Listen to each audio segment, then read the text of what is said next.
La police de l'ONU, avec le soutien de la section de protection de l'enfant, a organisé une formation des formateurs du 22 au 25 août 2023 à l'intention des points focaux policiers et des militaires de la MINUSCA. Cette formation a été initiée à l'intention de tous les points focaux protection de l'enfant de Bangui et des préfectures. Une cinquantaine de participants ont pris part à cette formation qui s'inscrit dans le cadre de la prise en compte de la protection des droits et du bien-être des enfants touchés par les conflits armés.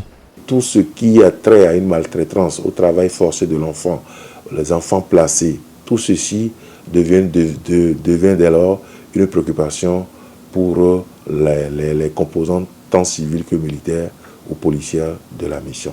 Le point focal de la police de l'ONU Protection de l'enfant a pour responsabilité de mener des activités de formation et de sensibilisation sur les droits et la protection de l'enfant. Il doit aussi veiller à ce que la police de la MINUSCA travaille avec les forces de sécurité intérieure pour la prise en compte de la protection de l'enfant dans leurs activités quotidiennes. Nathalie Manchef, de l'unité protection de l'enfant de la MINUSCA, fait un état des lieux de la situation de l'enfant en République centrafricaine. La situation est très difficile pour les enfants à ce moment. Il y a le conflit armé qui continue dans les préfectures. Les enfants sont victimes de recrutement et d'utilisation. Les enfants sont violés. Les enfants sont aussi sont exposés à la mutilation. Ils sont tués. Les enfants sont souvent enlevés et utilisés par les groupes armés. Et aussi, il y a toujours le problème des mariages forcés des jeunes filles. Durant cette formation, les participants ont travaillé pour améliorer leurs connaissances sur le suivi des cas de violation des droits de l'enfant auprès des structures impliquées dans le domaine.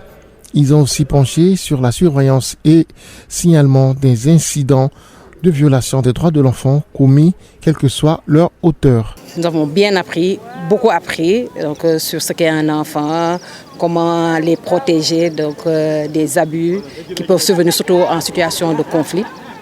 Et ceci nous permet de pouvoir, au retour dans nos unités, de refaire cette restitution pour leur permettre de renforcer leur capacité en matière de protection de l'enfant, ce qui leur permettra de rendre plus efficace le travail qu'ils font sur le terrain. Après cette session, les formateurs continueront à mener des activités de formation et de sensibilisation sur les droits et la protection de l'enfant en fonction des besoins.